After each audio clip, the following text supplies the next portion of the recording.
My name is Comrade Dr. Awal Abdullahi Aliyu, the president of Northern Consensus Movement.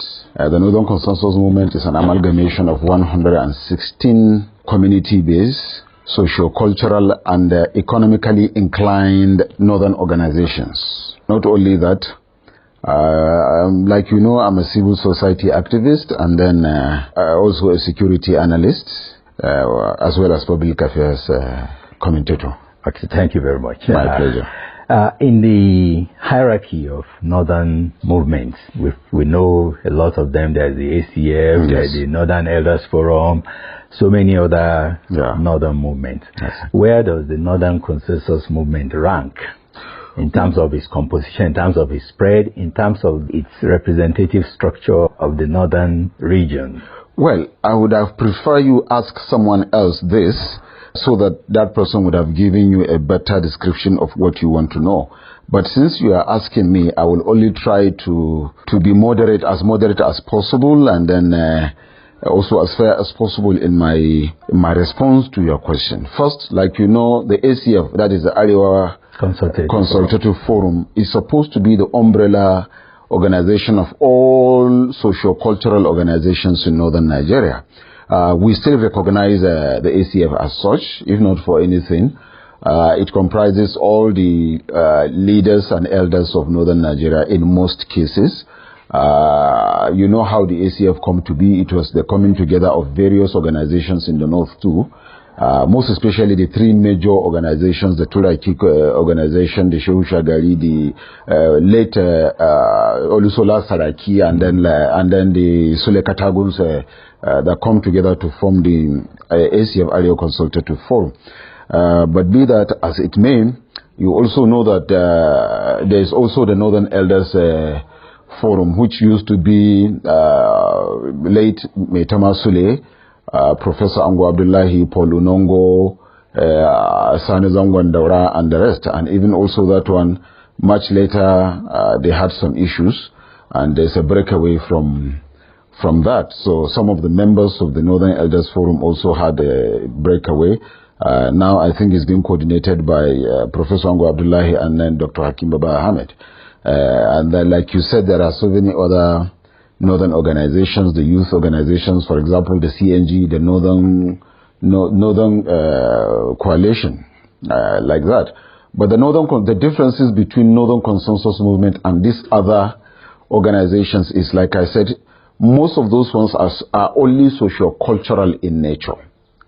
From Arewa Consultative Forum to Northern Elders Forum to, if you like, the CNG, Northern Group Coalition, they are mostly socio-cultural. But the Northern Consensus Movement is both community, socio-cultural, and economically inclined combined organization. So that was why we have 116 various organizations.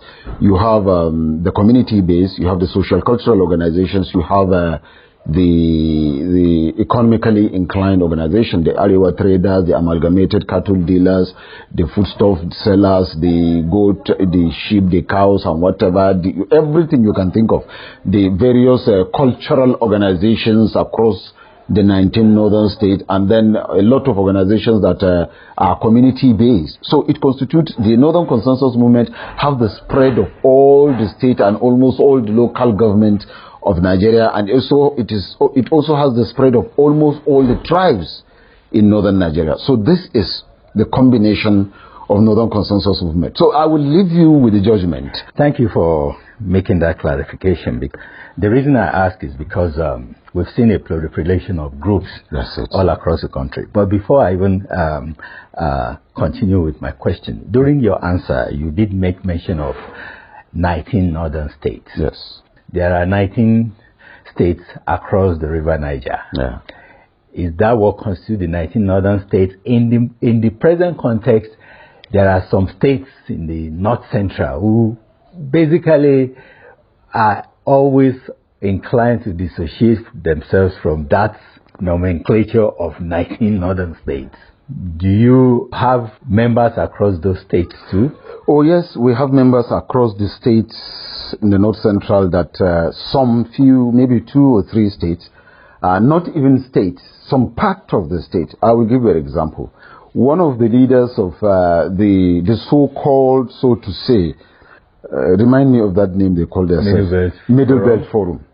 The so-called Middle Belt Forum. You find some of the leaders are coming from Niger, some from Benue, a few from Plateau, and then Taraba. These are the states that you find some of the so-called people calling themselves Middle Belts coming from. And then take the state of Niger, for example. If you take Niger State, 95% of Niger State do not recognize those that call themselves part of those Middle Belt. Also refer back to states like Taraba. Yeah, you know. Also, 85% of Taraba do not accept anybody calling them a Middle Belter. And go back to Plateau. The same thing, if you go to Plateau, you find that it is about a 50-50 situation that among those that call themselves Middle Belt. So, completely, there is nothing like Middle Belt. There is no nomenclature in Nigeria that recognize anything like Middle Belt. So there's no Middle Belt. Only few group of people that come to constitute themselves for political reasons. Let me use this word. For political reasons, or in order to achieve their own personal aims, that they are addressing themselves as Middle Belter. Now go and check those, the leadership, like I said, of the Middle Belt. Each of this leadership must come from either Niger, from either part of Benue, or a little of Plateau, and a little of Taraba. Those are the people that constitute themselves and call themselves the Middle Belt. So, and like I said, even within the Middle Belt itself, even if you want to call it the Middle Belt, those people's tribe is the most minority tribe, even in their own states. So, I guess it's just a way of trying to express displeasure at their own state level to their own governors or government that we are not happy, maybe we are not getting what we want to get, and that was why they are doing that. Otherwise, nobody recognizes anything like Middle Belt in northern Nigeria. We only have northwest, northeast, and north central of northern Nigeria. Our major focus, our vision and mission is the unity, peace, unity, reconciliation, and development of northern Nigeria. And that is why it is called the Northern Consensus. You know the word consensus. You know what it means for people, a group of people to agree to come together on a consensus for the purpose of pushing for national, or rather northern reconciliation. Like you know, a lot of we have tribal issues, we have religious issues, we have ethnical issues, we have security issues in northern Nigeria. And then while most of the northern organizations are concentrating, like you rightly put, on issues that have to do with only elections, or in most cases also pushing for the interests of their region at the center, we are also looking at first and foremost, we have a problem in-house that is talking about northern Nigeria. Like I called, there's tribal issue, there's religious issue, there's ethnical issue, we also have a security issue. So we are looking at trying to first and foremost reconcile our people within the North, to have unity, to have peace, to have reconciliation of northerners within the North, and also northerners outside northern Nigeria. And by so, it work towards the development of the North, and also by extension, the security of the North and northerners wherever they find themselves. So this is what we are looking at, and this is what we are working towards. That was why it is a community-based, socio-cultural and economically inclined. So community-based, to have peace, unity within the community, to bring everybody within the community to believe in ourselves, to believe in the North, to believe in our leaders, to provide the necessary support, advice and whatever at the lowest level of leadership. Also socio-cultural, to recognize the culture and religion of every northerner, and also to respect the culture and religion of every northerner. And then economically, to also boost the economy of North and Northerners within and outside Northern Nigeria. By extension, that will bring development. And you, like I said earlier, we are having security challenges. To also critically look at the security challenges, and the security challenges can easily be taken care of if there's unity, there's cohesion, there's reconciliation among tribes, among religion, among ethnic group. Once there's that cooperation, there's that reconciliation, you find that wherever there's a security challenge, it can be tackled, it can be handled, and then within the community where it escalates, we invite the security agencies to come and be part of it and then solve the security challenges. Do you believe that most of the problems that the North is experiencing today emanate solely from within the northern region, or it is as a result of the wider relationship that the North is having with other parts of the country? Let me give you an example.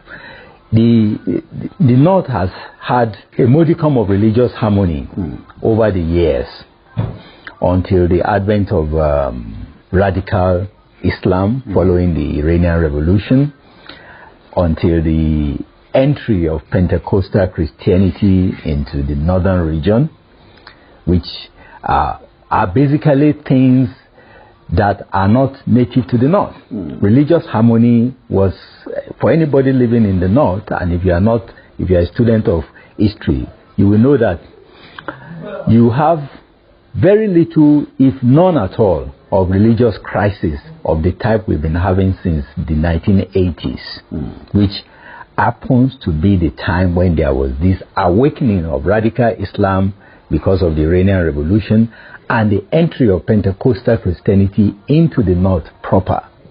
Do you agree that most of the problems that the North has today is not as a result of what is happening within the North itself, is how the North responded to influences from outside the North? Absolutely, yes. I agree with that assertion. The problem is out of influence from others that infiltrated northern Nigeria. It changed the psyche, it changed the thinking, it almost changed the cultural orientation of northerners from being pure northerners to becoming westerners or even easterners. When I say westerners and easterners, might not necessarily mean our brothers from the west or from the south only, but even those that are coming from outside Nigeria. North has been recognized first to have a vast land. Second, it has also been recognized to be very, very peaceful. It has also been recognized to be very accommodating. And it has better land and business opportunities. So most of the westerners and the easterners now infiltrated North and then coming with their own culture, with their own religious background, and then behaviors and things like that are entirely different from that of northerners. Now that influence was what gradually drive into the northern psyche and begin to change the way a northerner think, begin to change the way a northerner act, begin to even change the way of the northerner practice his religion. Yes, there was the influence of religious influence from foreigners, like you rightly said, the Islamic angle of it to the Christian angle of it, from what we usually traditionally been practiced. We have also had the invent of coming in of new way of teaching and worship, if you so to say. That has also contributed. But most importantly, like I said, the northerner is known to be peaceful. There's no doubt about that. The northerner is known to be very accommodating, and then the northerner is also industrious, because there was assertion you made earlier that I was almost going to disagree with before I guess you readjusted the position, and that was the position of saying maybe the economy of Nigeria is not from the north. Apart from northerner producing the food that most of the food that is being consumed in Nigeria and even being exported, North has a lot of potentials, economic potentials, and a lot of economic opportunities that we had even before the coming of all these things. The North exportation and importation was done even in the North. Trade and commerce was well known to be a northern way of life, because we have three things that we do to live. First, practice religion. second, farming, and the third is commerce. Northerners are known for their commerce. Before now, we trade across the trans-Saharan border, and then even from here down to the west, to the south, to the east, and across the Gulf of Guinea and what have you. So we go around in commerce. We are all known for that. But apart from that one also, also apart from the food, being the food basket, we are also administratively very organized administratively. You know, the northern Nigeria is known to have this administrative setup that even before the coming of the white man, we had a way of managing our people in the name of administratively. So the North had almost everything on its own as northern Nigeria. And as I speak to you up till now, you may be informed, or a lot of listeners may wish to know that the North is still economically vibrant. In fact, with a lot of discoveries that are taking place now in the North has come to be, if you like, in my opinion, the economic heart of northern Nigeria today, if properly harnessed. I will cite you an example. Between Bauchi, Gombe, Yobe, and Borno, there is a village called Bodeje village. We have a deposit, oil deposit, that if harnessed would last the next 150 years in commercial quantity. If harnessed would last the next 150 years. And it also has more economic value than the oil we are having in this southern part of Nigeria. Like I said, if ballot boxes, in a democratic setting, ballot boxes decide who becomes what. And Nigeria is a democratically aligned country under a democratic dispensation. And if that is the case, I guess the ballot box should decide who becomes what and where and when. If you ask me a direct question like you did and you want a direct response, I will tell you that at the present moment, yes, we are pushing for the continuity of northern leadership in Nigeria for three fundamental reasons. Northern leadership where? At the presidency. Okay. At the presidency. And if you ask me why, I will tell you three fundamental reasons. One, it is only a northerner that will lead and will be fair to all other tribes and carry every part of tribe, religion, and region in Nigeria along in fairness. Why do you think that? Because by the nature of a northerner, he is brought up to care for others more than he will care for his own self. And this is what is happening. Check under the Buhari's administration. Go and check on the project so far cited in the 6 geopolitical zones of Nigeria. If you check the project cited and the amount of money allocated to each of the projects, you will agree with me that 80% of the project under Buhari's administration is cited in south, southwest, and southeastern part of Nigeria than it is cited in the 3 geopolitical zones in northern Nigeria. But isn't that pushing the idea of northern superiority too far when you say that it is only a northerner that can ensure equity for everybody?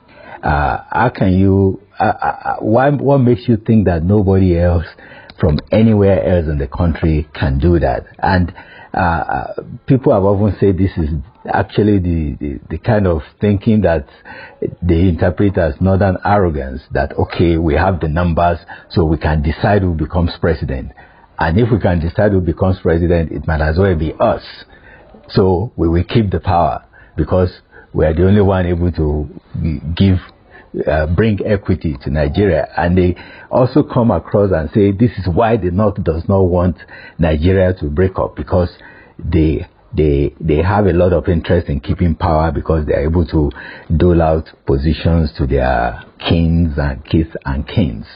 Well, people might see it as arrogance. I don't see it as such. It's the issue of attitude. It is also the issue of fairness that we are discussing here. I am not saying it is only a northerner that can be fair, but I am saying that northerners are known with that fairness. So it is not necessarily saying that others are not fair. But how will you know if you have never tried others? Well, as people are saying, try the other now. The others have been tried in the past, and we also know the result of what the trial of the others had been. Where and when? You're talking Obasanjo, Jonathan. Obasanjo as a military first, Ironsi as a military head of state, Obasanjo as a military head of state, later Obasanjo as a military civilian president, Jonathan as a civilian president. All those, if I want to leave it to within these ones, you go back and see what happens. Even what brought about the Nigerian Civil War, it was because Ironsi caused it. And then go back to history and find out. And also tried Ojukwu in the past, what he said and what he did. I don't want us to go too deep into that, so that people will not look at it so critically. But that is the truth. So our program here is frankly speaking. So yes, you can be very, very frank about it. The frank about it is that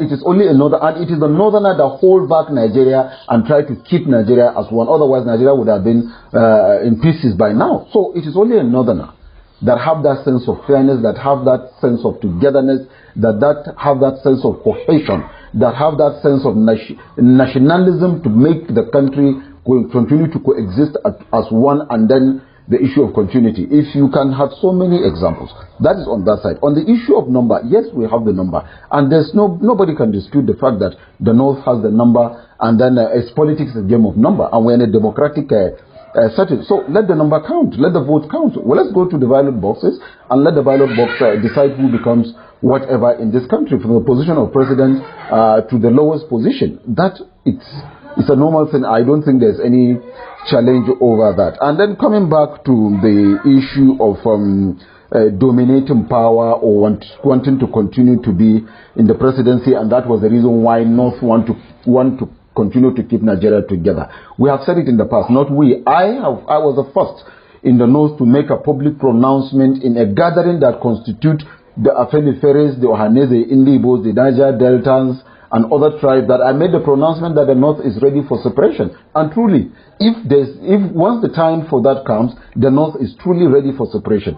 We don't really need other part of Nigeria to exist as Northerners, because but we want Nigeria to continue to exist as Nigeria. But that is not to say that if the need for separation comes, we will not support the separation. Even right now, we are ready for it, if the country is ready for it. But we still believe in Nigeria. We believe in the coexistence of Nigeria, because we are Northerners and we believe in Nigeria. And as just started example, it is a Northerner that keep Nigeria together today. Otherwise, Nigeria would have been scattered into different things. Only God knows what would have been. But how do you accommodate the demand that the North should also use position? Maybe if others have tried and they have not done as well as the North has done, that is because they have not tried as many times as the North has tried to be in power.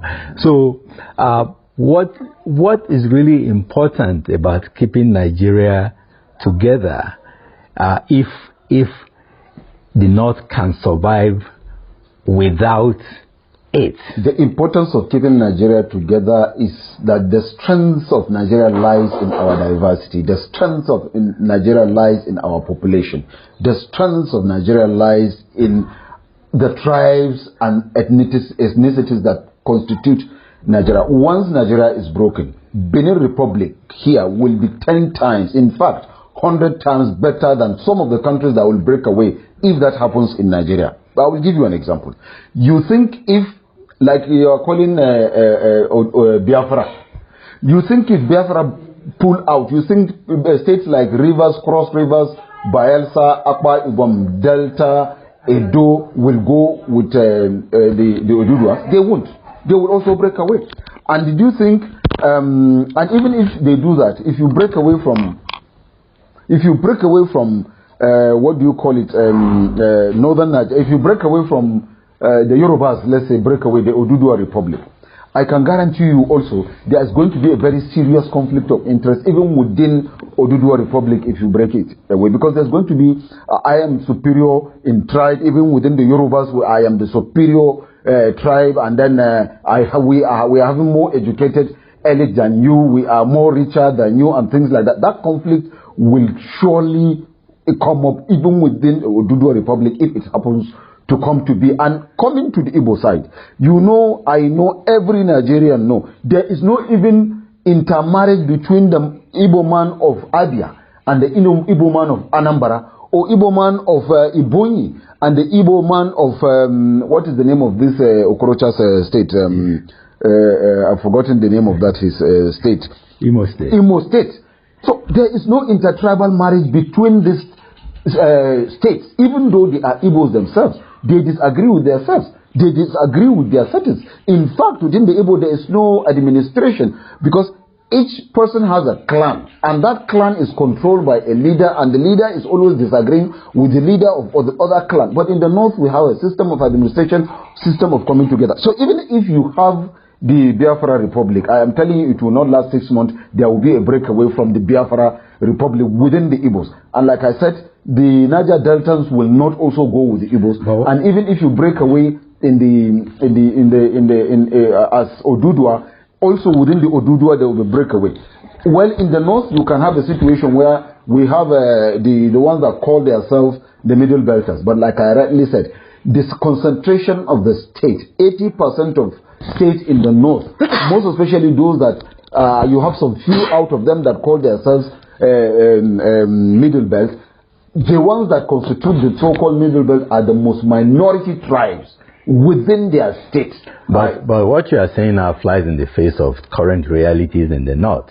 If you are saying that there is likelihood of other parts of the country they break away to kind of fall into some kind of internecine conflict, okay? Why would the north, which represents a far more diverse territory than all those other places, not experience the same thing?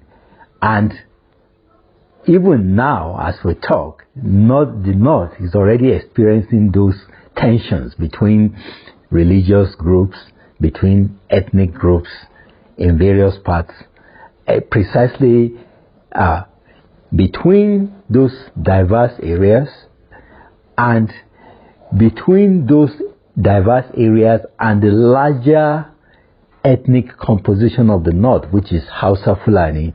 You know, you have a sort of disagreement going on between those groups, especially the so-called Middle Belt and the core north, which may easily fall into that pattern of violent disagreement if Nigeria breaks up. Well, the good thing about the north is, first, we were brought up religiously. We were also brought up culturally. A northerner is culturally well brought up. A northerner is religiously well brought up. And we so much recognize and respect our religions. We so much recognize and respect our culture. And that is what gives room to respect for elders. You discover that in the north, once there's anything coming up, once the elders speak, you find that everybody goes down and allow and listen to the words of the elders. We don't disrespect our elders. We don't disagree with our elders publicly. We only try to advise our elders where we find them going wrong, but we don't disgrace them publicly. We don't disrespect them. And then that is what our religion taught us, and that is what the culture of a northerner is all about. That will make the north to continue to coexist and stand like one. But yes, there's sadly a value that is restricted to the north. I'm sure other cultures will claim these virtues for themselves. They could claim the virtues, but everybody in Nigeria knows that this is not for you. And that is why it is comfortable for every Nigerian to find himself in anywhere in the north and coexist with any northerner peacefully and even do economy. You can't go to the southwest or southeast today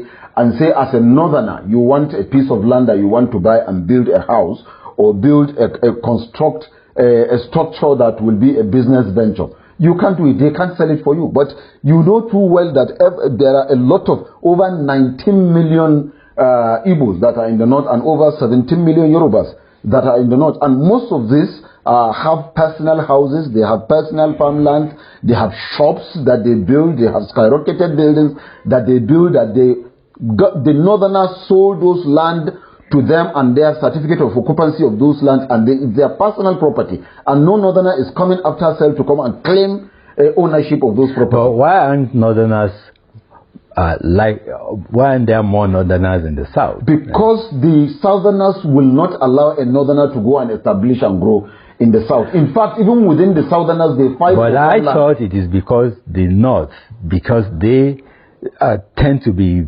relatively self-sufficient, especially in food production. Yes, that is and true. In population also. Oh yes. And they are more diverse also. Of course, yes. They don't find the need to travel to other parts of Nigeria to settle because it's relatively easy to live in the north. You don't need to clear too much ground to build a house. That is it. You don't need to till too much soil to set up a farm and all that. Oh, is that so? Correct? So if I don't think any northerner has been denied the same rights that the north is given other tribes because they are northerners. I disagree with you in that one. We have about 6 million northerners residing in the south, southwest, and southeastern part of Nigeria. Okay. And out of these 6 million northerners, 2 million of them transit. When I say transit, they move up and down in terms of buying and selling, while the other 4 million are resident in the eastern, southern, and the western part of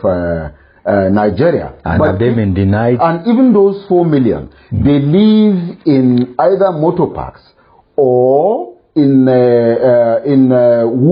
wooden houses, butchers, if you like. Those are the kind of houses they own. There is one TV man who is a northerner from Benue, who went to Abia, bought a piece of land from another Abian, Igbo man, and built a petrol station that have only 2 petrol pumping machines. He is never allowed to do that business. That was how he was pushed out.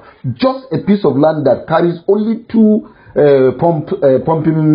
petrol pumping machines. He was never allowed to do that business. This is the same situation with every northerner that goes to every part of south, southwest, or southeast. He will never be allowed to own a piece of land to establish any business. This is an attitude of southerners, if you like, or westerners, if you like. So why is Dangote being allowed to build a refinery in Lagos State? Dangote is allowed to build a refinery in Lagos State because first, Dangote is an international businessman. Not only Dangote and Rabiu, that is Bua. These are the 2 major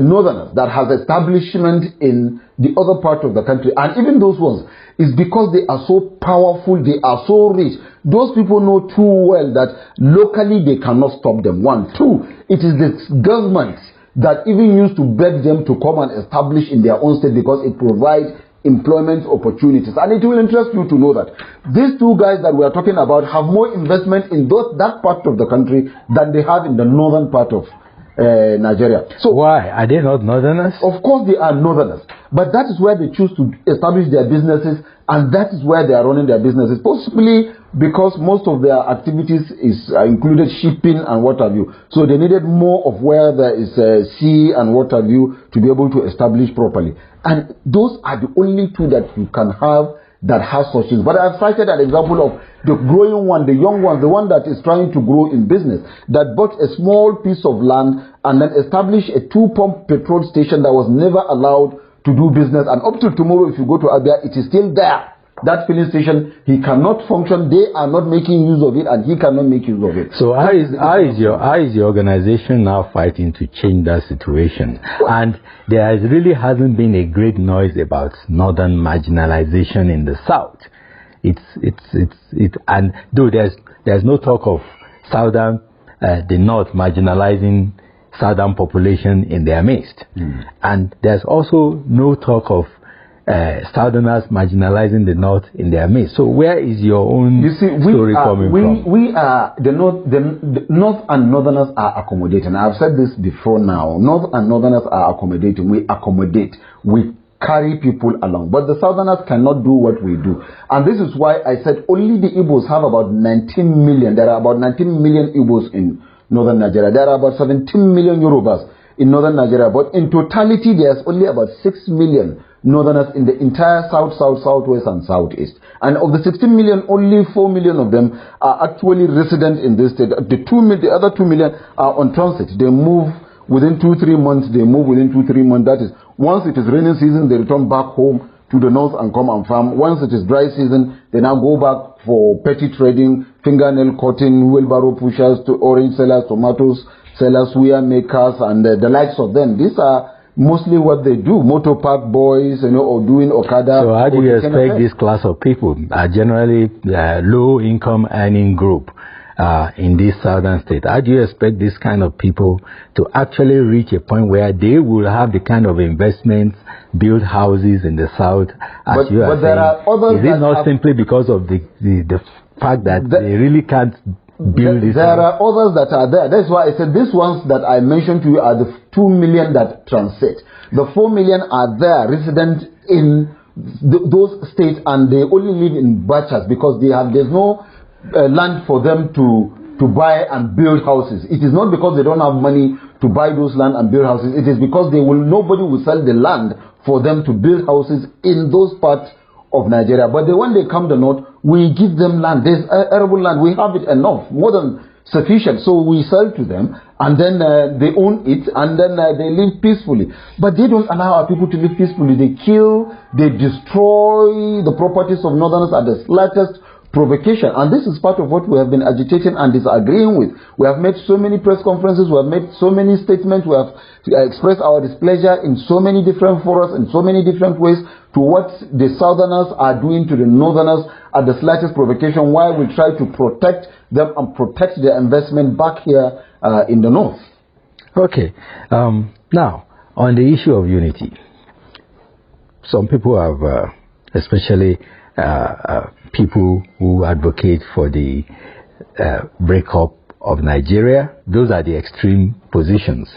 The mid-course position has always been those who say, let's revert back to the regional system where each region is autonomous and controls its own resource. So we have shades of, okay, let's separate resource control, rotational presidency, all kinds of shades of, this is the only thing that can solve our problem. But all this revolves around the idea of northern hegemony, especially when it concerns political power.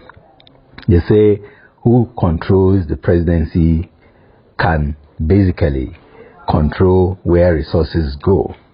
But this present administration, you could say, they aren't the most significant project that is located in the north today is the Mambila hydropower. The most economically important, is as important as the second Niger bridge and as important as the Lagos-Ibadan expressway in terms of its significance.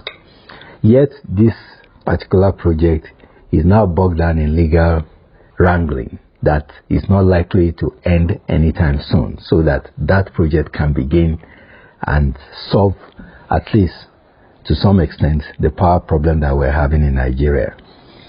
So, if all this, what is happening now, why can't the North, which you said has a greater interest in keeping Nigeria together, simply accommodate the demands of those who say, let's have an Igbo presidency, for example, given the fact that they feel that they have always been excluded from the power calculations of Nigeria since after the Civil War. They feel they have still been punished for what basically their elite are responsible for.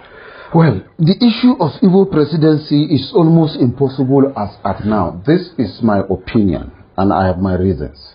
You will recall that the Civil War broke away because of Igbo leadership, because the Igbos wanted to break away, and that has always been the clamor of Igbo man right from independence. It is only possibly Nnamdi Azikiwe that didn't really worked on that seriously, but almost after that, that thing continued to show itself.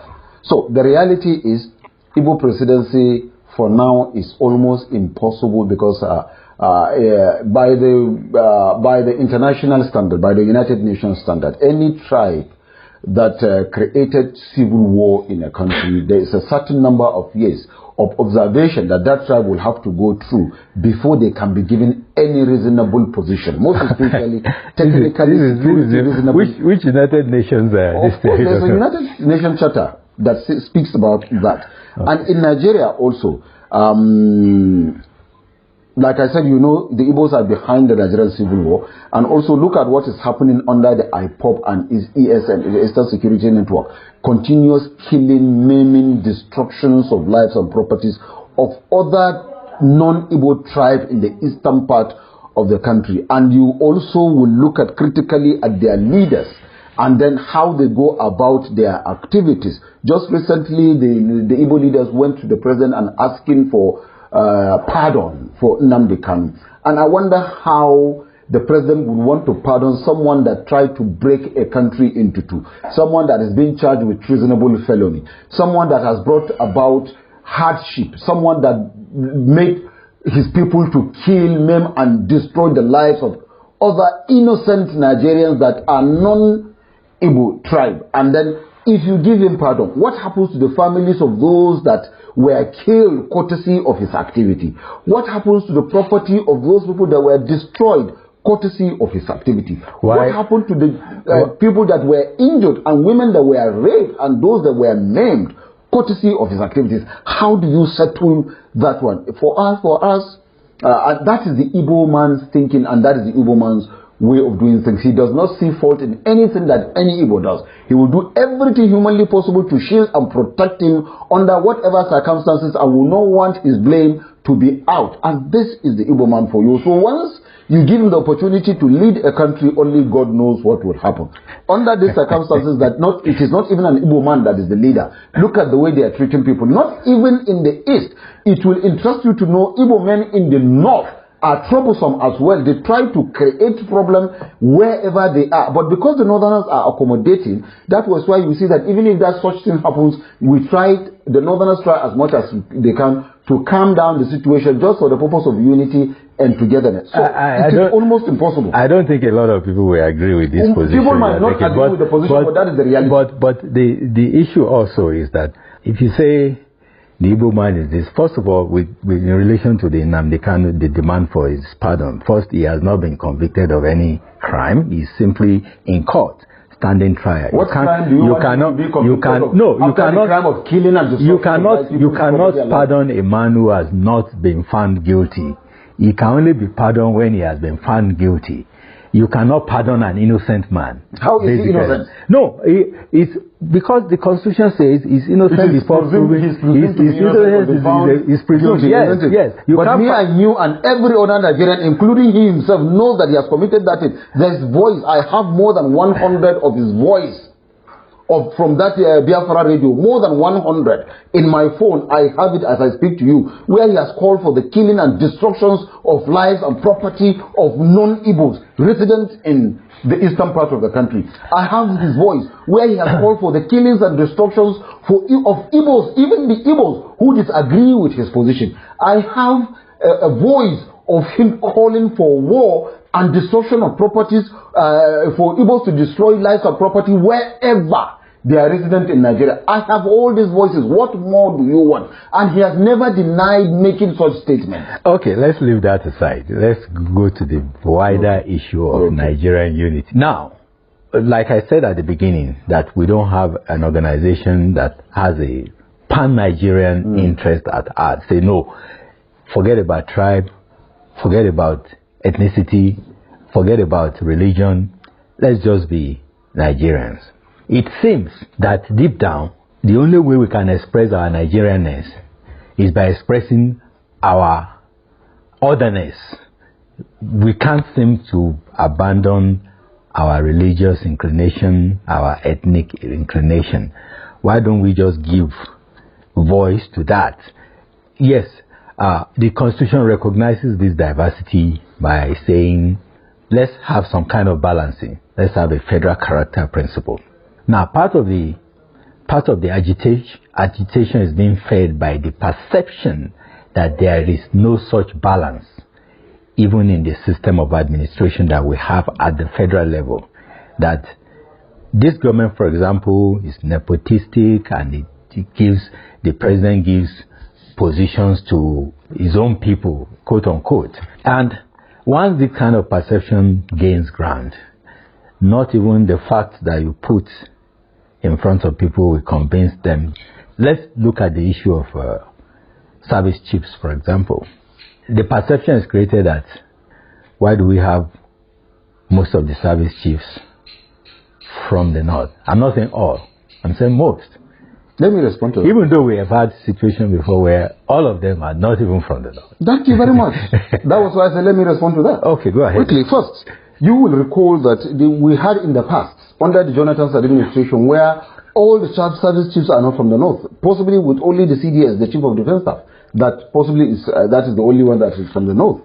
And we never complain. We allow it be because it's government. Every president work with people whom he feel are loyal to him. He work with people whom he think have the capacity to deliver on whatever situation that is on ground. That is okay. Federal character, which state or which region today is not having a minister in the cabinet of the president of Nigeria as at today? Which state or which region? Every region has a cabinet minister.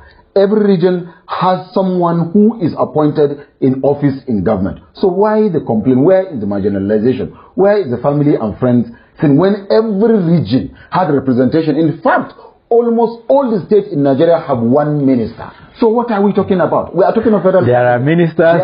There are ministers and there are ministers. Yes, there are ministers and there are ministers. And I will also tell you, the most powerful minister today, from 2015 to 2021, is Fashola. Is he a northerner? This is one minister that was given 3 ministries. 3 major ministries, the most important ministries in Nigeria, the heartbeat of ministry in Nigeria, was given to only one person from the southwest. He's not a northerner. And then coming back, it was only one was reduced. Up till today, he's the most powerful in terms of ministry. He's still holding 2 ministries. He's not a northerner, my brother. He's from the south. So what are we talking about?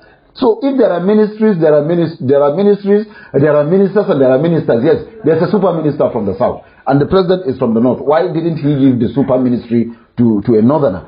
And also check the ministries in line. You find out that the heartbeat, okay, transportation. Today, the major player and one key person that is seen as bringing development as minister in today is the Minister of Transport. Rotimi Amechi is from the Niger Delta region, or if you like, the southeastern part. He's not a northerner, and he has been there since 2015, is there up till today in 2021. So what are we talking about? Before now, the Minister of Finance was a southerner.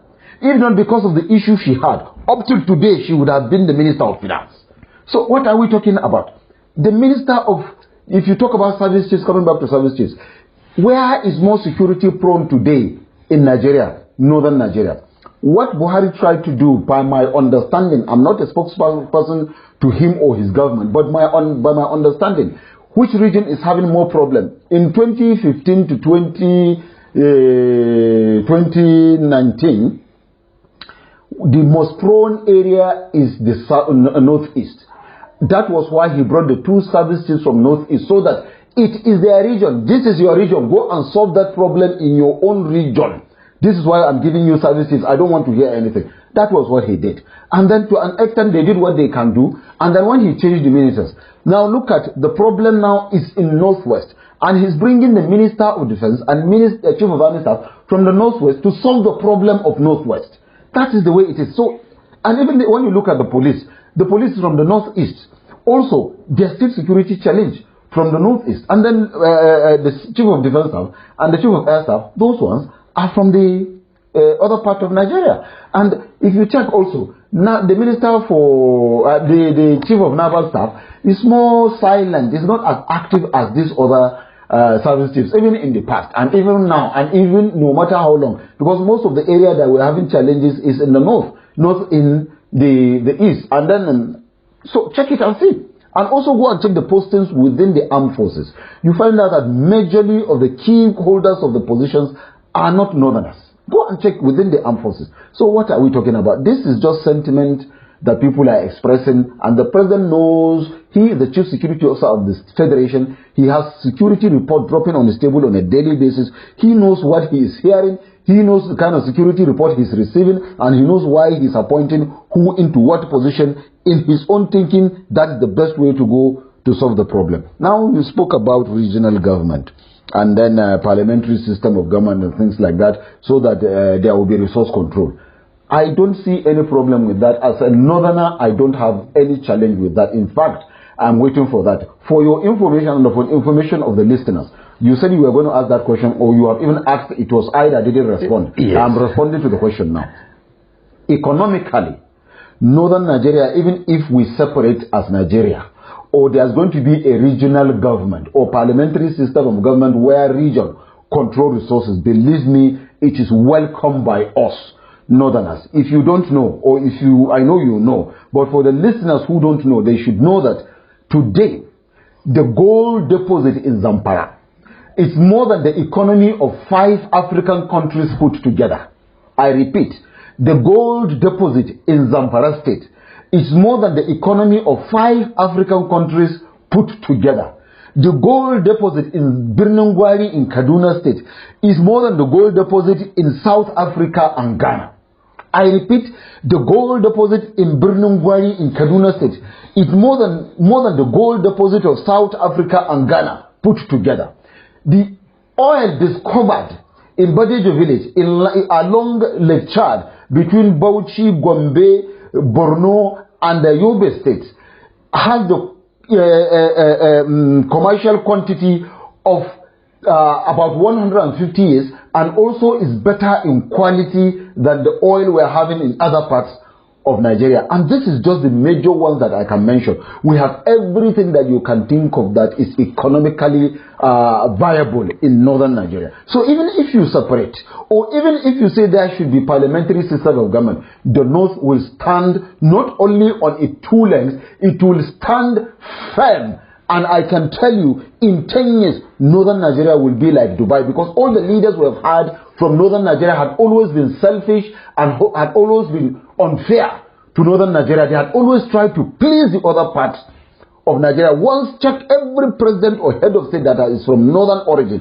what he tried to do is to please the other part of Nigeria in terms of infrastructural development and everything. Yet the other part of Nigeria keep on complaining that the north is dominating them, or the leaders are coming from the north. So if you do parliamentary system of government, or if you do let the region control their resources, believe me, northern Nigeria will comfortably live and will live greater and higher than any other region in Nigeria. Not only that, I am telling you, in 10 years, northern Nigeria will be like Dubai, because we have everything to develop. And if you do that, at that time, whoever becomes the leader now, or a prime minister or a premier of northern Nigeria, if that is what is addressed, or if you do a president at the center and you vice president for the 6 geopolitical zones, who will now have executive powers as president, acting as president, or as premiers, or as prime minister, I am telling you, the north will develop, because that time the concentration will now be in the north only. You now know you are a prime minister, or you are a premier, or you are a vice president, but with executive power that is controlling northern Nigeria, that will concentrate only on the development of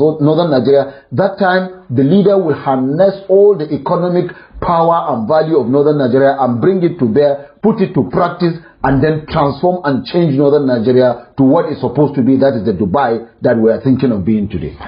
You said one of the problems the north has is that they've quite often ignored the north itself. Yes. In terms of development focus. Yes.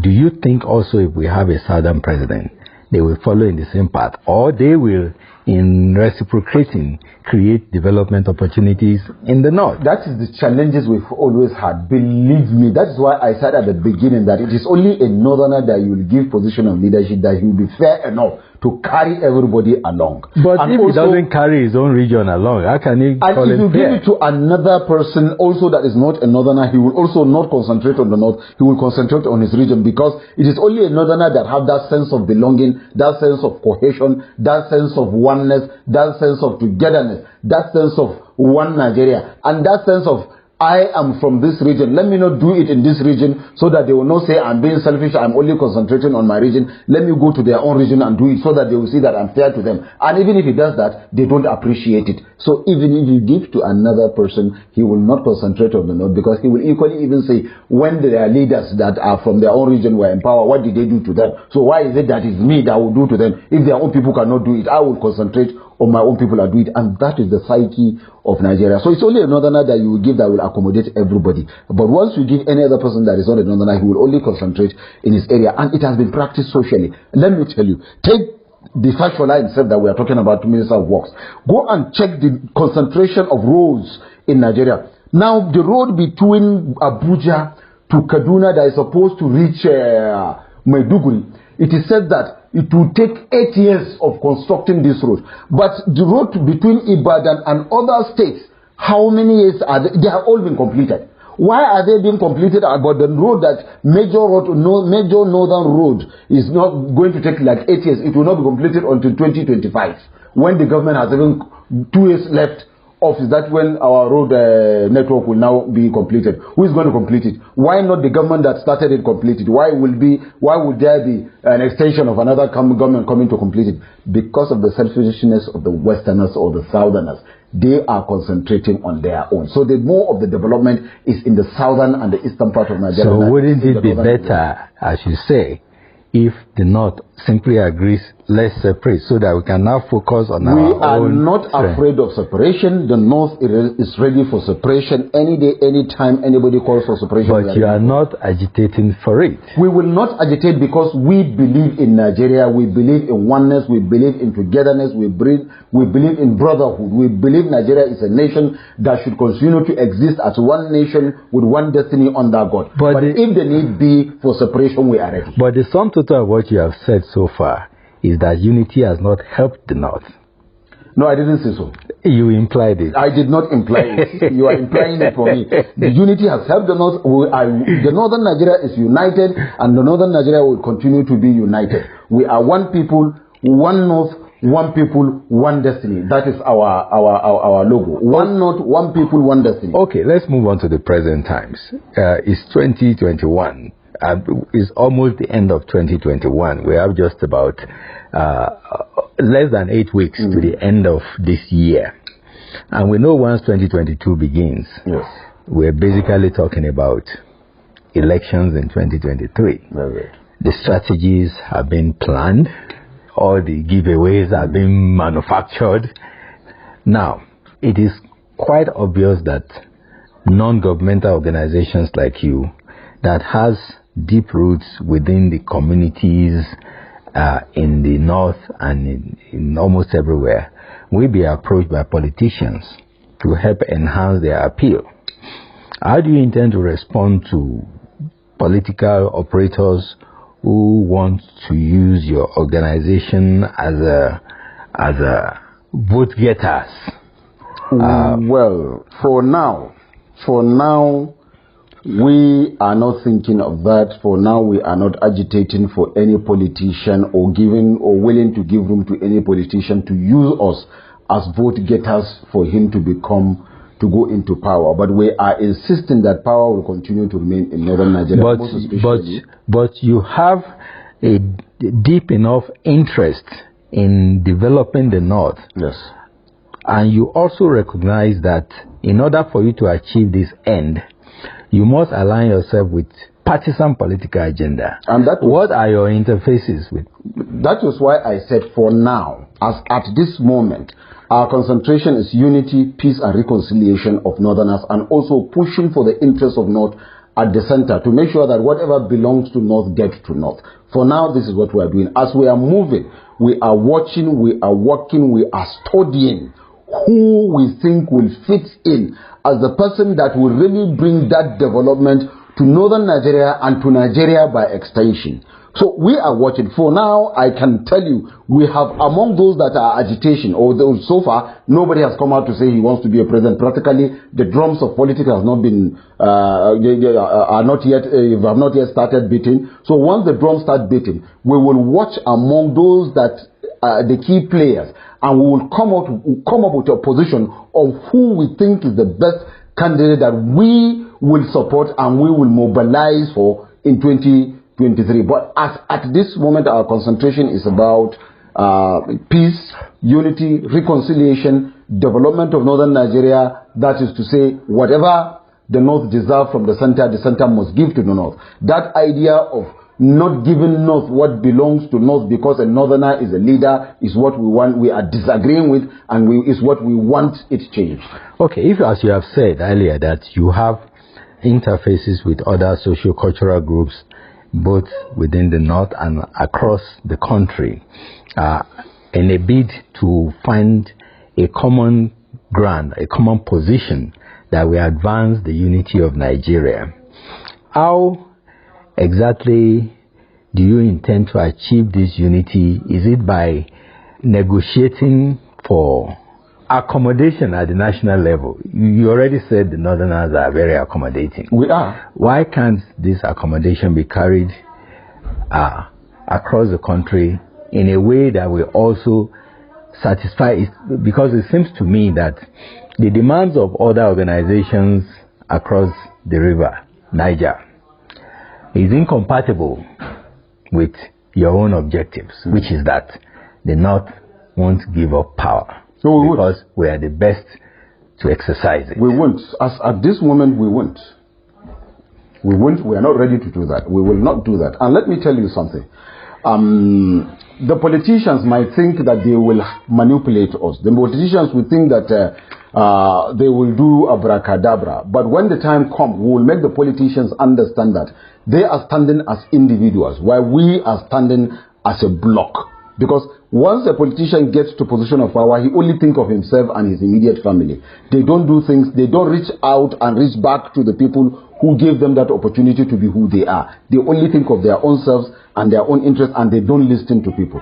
So we will not allow any politician to play that on us. That is number one. Number two, we will not give up power just like that, because even if you want to look at it at the present situation, the South has ruled Nigeria for 14 years, from 1999 till date. By the time Buhari will be finishing, the North would have ruled for only 10 years. We still have balance of 4 years. So even if there's going to be either you call it rotation or reorganization or whatever, until we balance our 4 years to make it 14 years, then we can now come to a negotiating table. We begin to discuss the possibility of allowing other regions to come into power based on whatever we agree. But if that does not happen, do not continue to hold on to power, because politics is a game of number.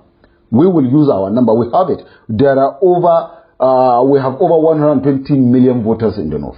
And you cannot, even if we are 210 million, you cannot compare 120 to 90 million approximately. 120 will always be greater. And we are working hard day and night towards educating our people to understand the value and importance of having PVC, and also ensuring that when it is time for election, everybody come out in mass to vote a candidate of his or her own choice, according to what we will be looking and thinking, and what we will be telling our people on who we think is the best person to rule Nigeria in 2023, if God spare our life. You have contested for presidency before under a party that I believe no longer exists. In terms of partisan politics in Nigeria, this is a general question now.